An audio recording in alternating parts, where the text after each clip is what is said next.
BJP BRS లపై కాంగ్రెస్ నేత Addanki Dayakar fire అయ్యారు. బీజేపీ బీఆర్ఎస్ రెండు ఒకటేనని అన్నారు అద్దంకి. 3 ఎమ్మెల్సీ ఎన్నికల్లో బీఆర్ఎస్ ఉనికి లేకుండా పోవడానికి బీజేపీ మనుగడకు ముడిపడి ఉందని అన్నారు. ఉప ఎన్నికలు వస్తే సత్తా చూపిస్తామని బీఆర్ఎస్ ఎమ్మెల్సీ ఎన్నికల్లో ఎందుకు పోటీ చేయలేదని అద్దంకి ప్రశ్నించారు. బీఆర్ఎస్ నాయకులు కాంగ్రెస్ పై పోరాడుతూ బీజేపీకి ఓట్లు వేయిస్తున్నారని అన్నారు. అందుకు ఇదే నిదర్శనమని అన్నారు.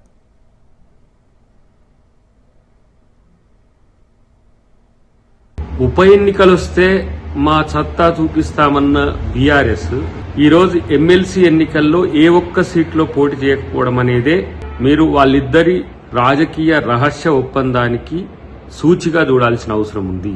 ఈరోజు ఉత్తర తెలంగాణలోనే బలంగా ఉన్న బీఆర్ఎస్ పార్టీ ఎందుకు గ్రాడ్యుయేట్ ఎమ్మెల్సీలో పోటీ చేయలేదు, ఎందుకు నల్గొండ గాని ఎందుకు వరంగల్ గాని ఈ టీచర్స్ ఎమ్మెల్సీలో ఎందుకు చేయలేదనే అంశం గతం నుంచి మేము చెప్తూనే ఉన్నాం.